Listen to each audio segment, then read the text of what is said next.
Friends, welcome to wisdom mock. आज हम इस जीएस सेशन में इस वीडियो में सोलर सिस्टम के बारे में डिस्कशन करेंगे और इस वीडियो में आपको कुछ नई चीज़ें, नई फैक्ट्स और कुछ इम्पॉर्टेंट चीज़ें आपको देखने को मिलेगी। प्लीज़ इस वीडियो को आप लोग लास्ट तक ज़रूर देखिए।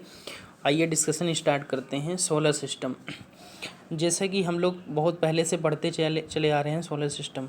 तो सोलर सिस्टम क्या होता है? तो सोलर सिस्टम में मेनली जो सन और प्लस 8 ग्रह और कॉमेट्स, बहुत सारे एस्ट्रॉयड और बहुत सारे स्मॉल प्लैनेट से मिलकर के पूरा सोलर सिस्टम का निर्माण होता है। और इसका फार्मेशन लगभग आज से 4.6 मिलियन वर्ष पहले इसका फार्मेशन हुआ था। और ये जो मिल्की वे गैलेक्सी में जो एक कोने पर उपस्थित है, ये मिल्की गैलेक्सी वे में इसके ओरियन आवर्स में उपस्थित है।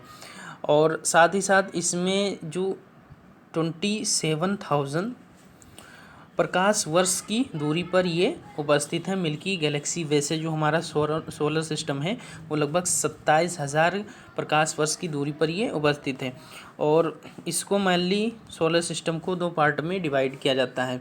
दो पार्ट में इसको मेनली डिवाइड करते हैं। इसका इनर प्लैनेट और आउटर प्लैनेट में इसको हम डिवाइड करते हैं। तो इसको हम इनर प्लैनेट और आउटर प्लैनेट का मतलब ये हुआ कि जो इनर प्लैनेट है वो सॉलिड प्लैनेट होता है और ये मटेरियल्स से, जिस मटेरियल से मिलकर बना होता है वो हार्ड मटेरियल से मिलकर बना होता है, इसलिए इसको हम क्या कहते हैं? इनर प्लैनेट कहते हैं। और जो आउटर प्लैनेट होता है वो हल्के गैसों के जॉइंट्स गैसों से मिलकर बने होते हैं, जिसमें methane, carbon dioxide, frozen water, ammonia, hydrogen, helium से ये मिलकर बना होता है। यहाँ पे आपको दिखाई दे रहा है कि सन है, तो बीच में एस्ट्रॉयड बेल्ट पाया जाता है। एस्ट्रॉयड ये बेल्ट है, क्षुद्र ग्रहों की ये पट्टी है। और इससे पहले मरकरी, वेनस, अर्थ और मार्स, ये 4 ग्रह सौर से सबसे नज़दीक होते हैं। इनको इनर प्लैनेट कहते हैं। और एस्ट्रॉयड बेल्ट के बाद में जो ग्रह हैं 4, Jupiter, Saturn, Uranus and Neptune, इनको आउटर प्लैनेट के नाम से जाना जाता है। इसमें बहुत सारे कॉमेट्स और बहुत सारे मून्स पाए जाते हैं। उसके बाद में क्यूपर बेल्ट ऑब्जेक्ट इसके बाद में स्टार्ट होता है। और इसमें जो प्लूटो है, प्लूटो को अब ये ग्रह के श्रेणी में नहीं आते हैं, अब इसको हटा दिया गया है। उसके बाद में हम इसके कुछ प्लैनेट के फैक्ट्स के बारे में जान लेते हैं। इसके फैक्ट्स जो हैं, जैसे मरकरी है, वेनस है, अर्थ है, मार्स है, जुपिटर है, सैटर्न, यूरेनस, ये हमारे 8 प्लैनेट हैं। इस 8 प्लैनेट का यहाँ पे डिस्टेंस दिया हुआ है। सबसे नज़दीक जो प्लैनेट है वो बुध है, मरकरी है। और जो इसका ऑर्बिटल पीरियड है वो 88 डेज़ है। और इसकी डिस्टेंस जो है वो डिस्टेंस इसकी 4,879 किलोमीटर है इसका डिस्टेंस। और इसके पास में कोई प्लैनेट नहीं है। उसके बाद में हम देखते हैं वेनस की अगर डिस्टेंस देखी जाए तो 108.2 मिलियन किलोमीटर इसका डिस्टेंस है सूर्य से। फिर उसके बाद में 224.7 डेज़ इसका ऑर्बिटल पीरियड है।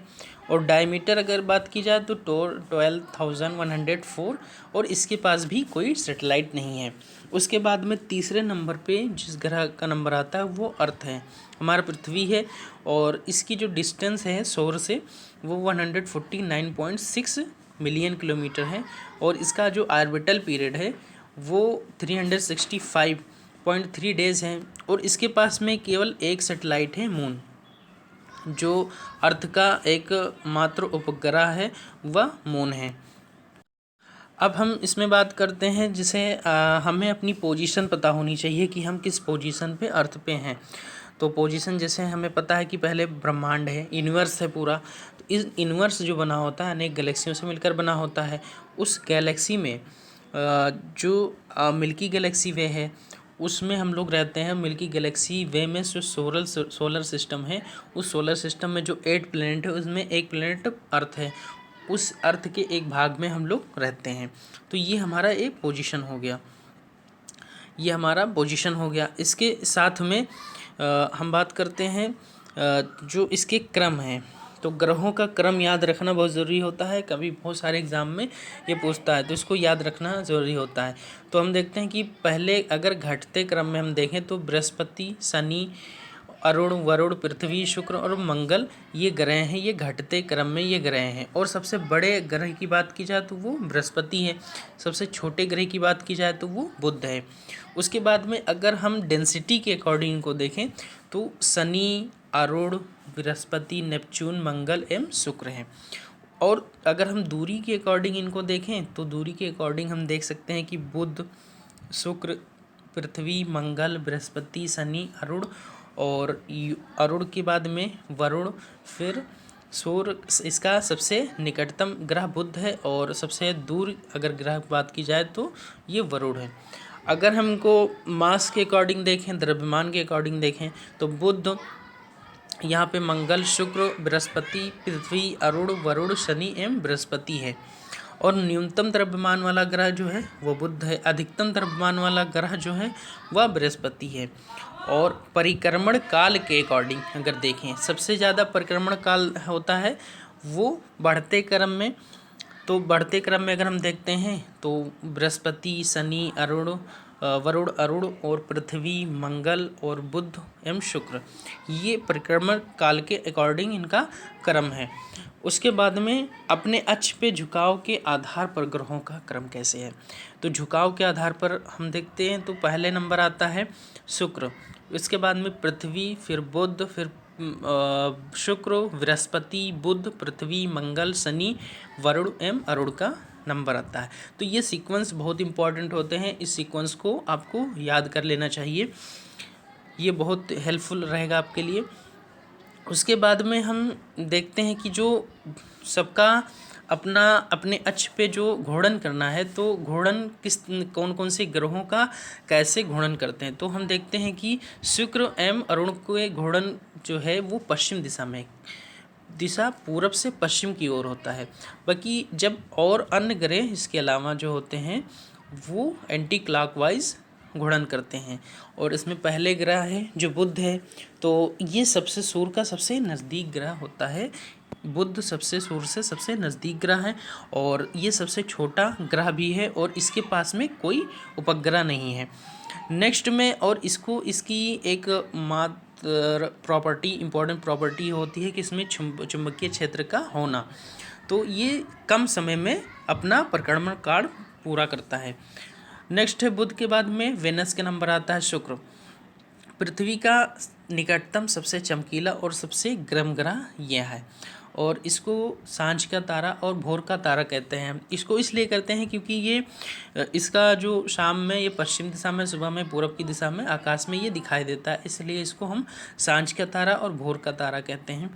और पृथ्वी का ये भग्नी ग्रह भी कहा जाता है इसको, और इसके पास में क्लॉकवाइज ये चक्कर लगाता है और इसके पास में कोई उपग्रह नहीं है। नेक्स्ट बृहस्पति का आता है नंबर। बृहस्पति में हम देखते हैं जुपिटर, सौर मंडल का ये सबसे बड़ा ग्रह है, ये सौर मंडल का सबसे बड़ा ग्रह है और अपने ध्रुव पर चक्कर लगाने में 10 घंटे यानी कि सबसे कम, और सूर्य की परिक्रमा करने में 12 वर्ष लगते हैं, लेकिन 10 घंटे केवल अपने धुरी पर चक्कर लगाने में इसका समय लगता है। इसके उपग्रह जो है गयानीमीड सभी उपग्रहों में सबसे बड़ा उपग्रह है, इसका रंग पीला होता है। तो ये आपको याद रखना, ये इम्पोर्टेंट है, ये एग्ज़ाम में पूछता है। गयानीमीड जो उपग्रह वो सबसे बड़ा उपग्रह है, इसका रंग जो है पीला होता है, इंपॉर्टेंट फैक्ट है, इसको आपको याद रखना है। नेक्स्ट है मंगल ग्रह मार्स, इसको हम रेड प्लेनेट के नाम से जानते हैं और इसका लाल रंग जो है आयरन ऑक्साइड के कारण इसका रंग लाल होता है। और इसमें जो 2 ध्रुव मतलब कि पृथ्वी के समान 2 ध्रुव हैं और इसके कक्षीय तल जो है 25 डिग्री के कोण पर झुका होता है और जिसके कारण यहाँ पर पृथ्वी के समान ऋतु परिवर्तन होता है, मतलब कि ये सिमिलर पाया जाता है, पृथ्वी के लगभग ये सिमिलर है। और इसमें 2 ये 24 घंटे में एक पूरा चक्कर अपना लगाता है। इसमें 2 इम्पॉर्टेंट इसके ग्रह हैं, जो फोबोस है और एक डीमोस है। ये इम्पॉर्टेंट है, ये आपको याद रखना है।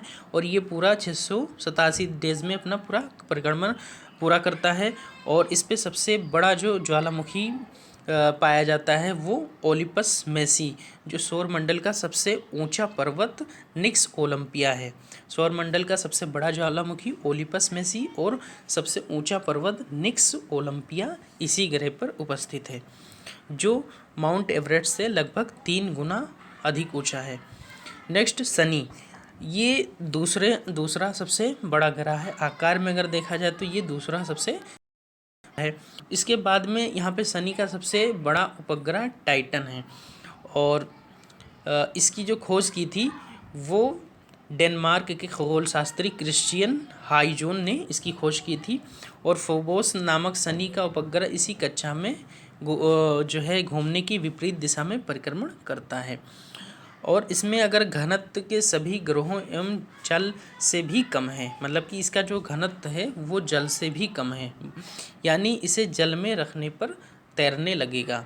इसे जल में रखने पर ये क्या करने लगेगा? तैरने लगेगा। नेक्स्ट अरुण तीसरा सबसे बड़ा ग्रह है। इसका जो टेम्परेचर है 205 डिग्री सेल्सियस है। इसकी खोज विलियम हर्शले ने की थी। और ये पश्चिम की ओर सूर्योदय एवं पूरब की ओर सूर्यास्त होता है। इसमें पश्चिम यहाँ पे यह आपको याद रखना है, सूर्योदय पश्चिम की ओर और सूर्यास्त पूरब की ओर होता है, यानी कि अपोजिट डायरेक्शन में होता है। और इसको हम लेटा हुआ ग्रह भी कहते हैं। इसका सबसे बड़ा उपग्रह टाइटेनिया है। इसका सबसे बड़ा उपग्रह टाइटेनिया है। नेक्स्ट वरुण, नेपच्यून, इसकी खोज जो है जहान गाले ने की थी। और ये हरे रंग का ग्रह होता है।